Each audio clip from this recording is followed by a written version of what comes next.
अब हम लोग शुरू करते हैं अंग्रेज और मराठा का संबंध। ठीक है, द एंग्लो मराठा रिलेशंस के बारे में जानते हैं। तो आपको पता है कि अंग्रेज मराठा संबंध की पृष्ठभूमि पानीपत के तीसरे युद्ध के बाद ही बनना शुरू हुआ था। ठीक है, क्योंकि माधव राव का छोटा भाई नारायण राव पेशवा बना। फिर 1773 में नारायण राव का हत्या उसका चाचा रघुनाथ राव कर दिया, जिसको राघोबा बोलते हैं, और वो बन गया शासक। क्या? फिर नाना फडणवीस का दल जो है राघोबा का विरोधी था, और उसने किसको बना दिया? माधव राव द्वितीय को शासक बना दिया, माधव राव द्वितीय को। ठीक है, और इसी स्थिति से जब नाना साहब जो मतलब ये जो रहते हैं नाना फडणवीस, इनका टीम माधव राव द्वितीय को जब पेशवा बना देता है, तो इसी समय जो है राघोबा भाग करके अंग्रेजों के शरण में बम्बई चला गया था। और यहीं से पृष्ठभूमि तैयार होती है, अंग्रेज और मराठा के युद्ध की पृष्ठभूमि तैयार होती है। 3 युद्ध हम जानेंगे, कॉपी में नोट कर ले सकते हैं, काफ़ी इंपॉर्टेंट रहेगा। प्रथम आंग्ल मराठा युद्ध 1775 से 82। प्रथम आंग्ल मराठा युद्ध कब से कब होगा? 1775 से 82 होगा। ठीक है, 1775 से 82। और उसके बाद हम जानेंगे 1775 से 82। ठीक है, और 1775 में कौन था गवर्नर जनरल? बताइए। तो आपको पता है कि 1774 से लेकर 85 तक कौन था लगातार? वारेन हेस्टिंगस था। कौन था 1774 से 85 तक? Warren Hastings. ठीक है, तो आपको वारेन हेस्टिंगस इसमें क्या रहेंगे? गवर्नर जनरल रहेंगे। कौन रहेंगे गवर्नर जनरल? वारेन हेस्टिंगस रहेंगे। तो 1774 से 85 उनका कार्यकाल है, और ये युद्ध होता है 1775 से 82 तक चलता है। इतना लंबा चलता है ये युद्ध। फिर उसके बाद हम जानेंगे, दूसरा देखेंगे, सेकेंड एंग्लो मराठा युद्ध देखेंगे, जो 1803 से 5 चलेगा। दूसरा अंग्रेज मराठा युद्ध कब चलेगा? 1803 से 5 चलेगा। फिर हम 1803 से 5, 1803 से 5, तो 1803 से 5 कौन गवर्नर जनरल रहेगा? उसमें कौन था? Warren Hastings. 75 से 82 वाले में कौन था? Warren Hastings. ये 1803 से 5 है। तो अब देखिए कि लॉर्ड वेलेजली जो है, लॉर्ड वेलेजली, ठीक है, लॉर्ड वेलेजली 1798 से 1805 इसका कार्यकाल है। लॉर्ड वेलेजली का कार्यकाल कब से कब है? हाँ, 1798 से 1805। और ये जो सेकेंड है वो चलेगा कब से कब चलेगा? 1803 से 5। तो इसी के समय होगा, लॉर्ड वेलेजली के समय। और आपको पता है कि लॉर्ड वेलेजली के समय ही चौथा आंग्ल मैसूर युद्ध 1799 में हुआ था। पढ़े हैं ना आप? चौथा इसी के समय हुआ था, वेलेजली के समय ही। फिर हम देखेंगे तीसरा आंग्ल मराठा युद्ध। तीसरा आंग्ल मराठा युद्ध देखेंगे 1817 से 18। तीसरा कब से कब होगा? 1817 से 18। और ये होगा, देखिए थोड़ा देर पहले हम लोगों ने पढ़ा वारेन हेस्टिंगस। अभी ऑप्शन में देता है ना वारेन हेस्टिंगस, लॉर्ड हेस्टिंगस, तो आदमी का दिमाग ही घूम जाता है। नहीं, वारेन हेस्टिंगस तो आपको पता है कि 75 से 1774 से 82 था वारेन हेस्टिंगस का कार्यकाल। लेकिन अब जो है 1817 से 18 वाले युद्ध में एक व्यक्ति है जिनका नाम है लॉर्ड हेस्टिंगस। क्या नाम है इनका? Lord Hastings. ठीक है, तो 1817 से लेकर के लॉर्ड हेस्टिंगस का कार्यकाल कब से कब है? 1813 से 23। तो बताइए तीसरा आंग्ल मराठा युद्ध जो होगा 1817 से 18 किसके समय होगा? लॉर्ड हेस्टिंगस के समय होगा। तो पहला युद्ध जो है, ठीक है, अब मराठे कई पार्ट में बट जाएंगे।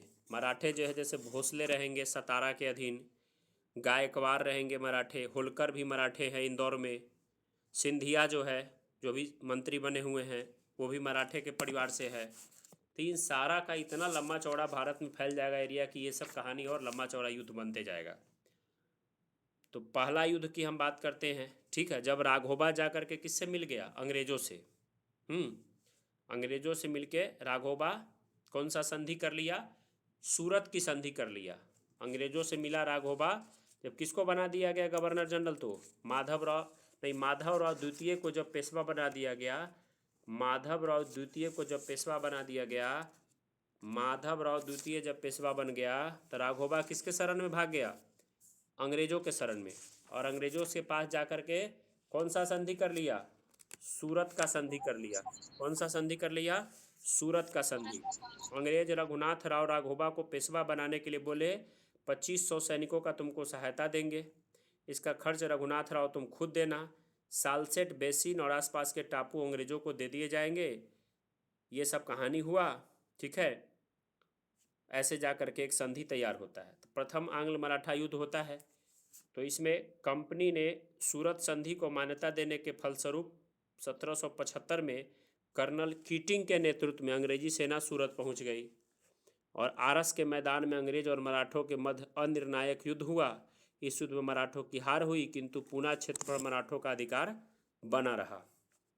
ये जो हुआ पहला युद्ध 1775 से 82, इसमें पुरंदर की संधि जो है वो काफ़ी फेमस है।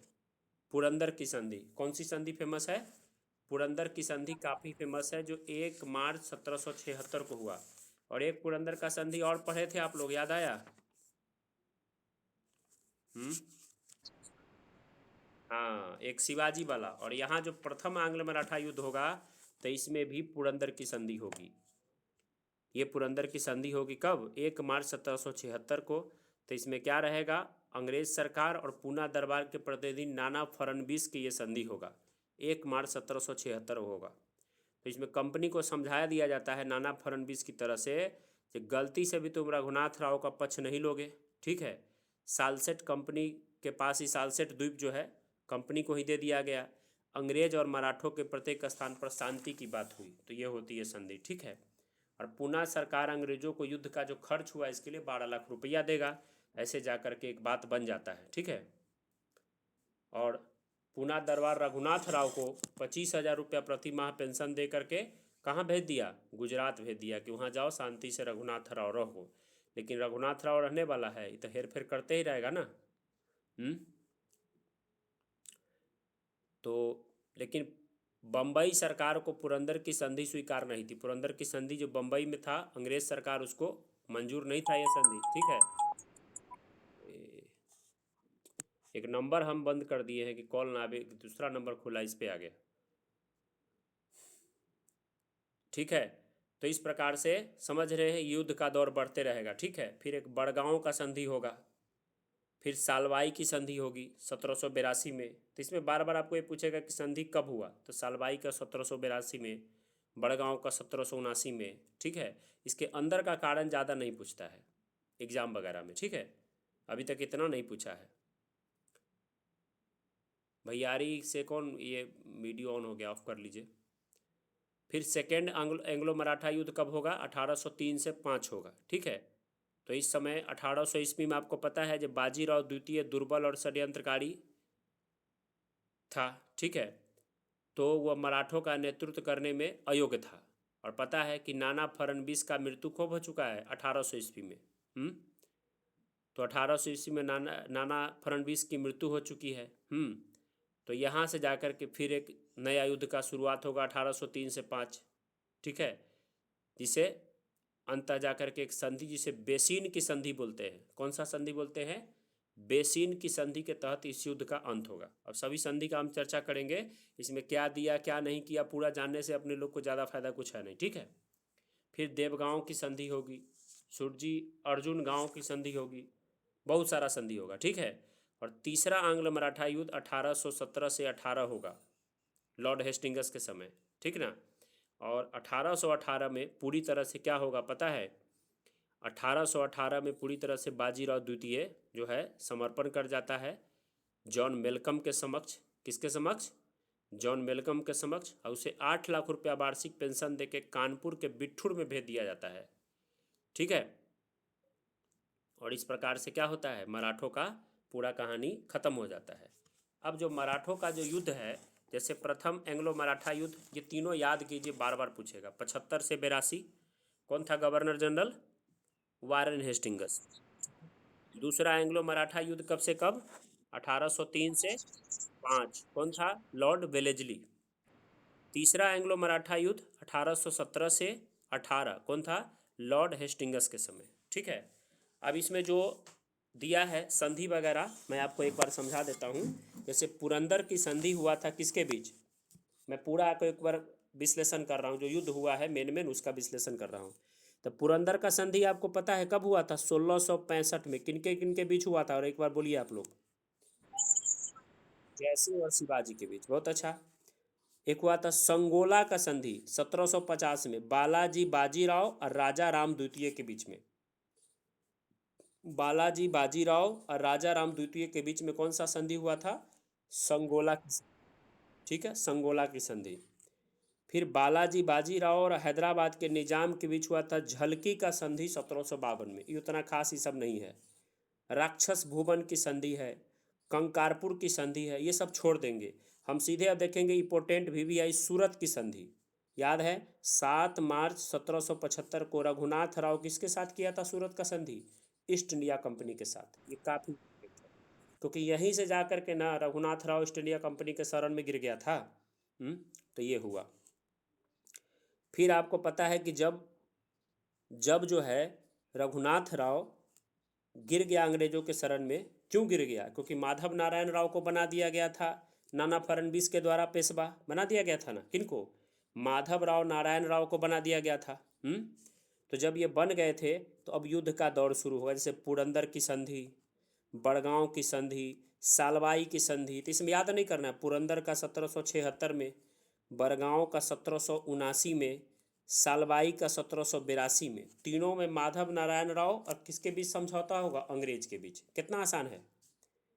पुरंदर की संधि, ठीक है, पुरंदर की संधि, बड़गांव की संधि, सालवाई की संधि कब होगा? पुरंदर का। सूरत से आइए, जैसे सूरत से एक ट्रिक देता हूँ। जैसे सूरत हो गया, ठीक है, पुरंदर हो गया, तो सूरत हो गया। तो एक मिनट रुकिए, इसका सूरत की संधि के बाद ये यहाँ पे क्या दिया है, एक इसमें संधि एक्स्ट्रा कर दिया है लगता है। और यहाँ जो हम लोग देखते हैं इसमें मराठा देखते हैं ना, लुसेंट में मराठों का क्या दिया है कहानी?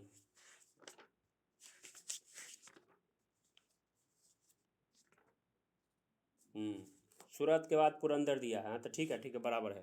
तो देखिए सूरपुर बड़गांव, एक ट्रिक देता हूँ कैसे दिमाग में, मतलब अगर पूछेगा सजाने के लिए सजा दीजिएगा। सूरपुर, सूर से मतलब सूरत, पुर से पुरंदर, याद हो गया। सूरपुर बड़गांव यानी पहले सूरत का संधि, मिस्टेक नहीं ना होगा।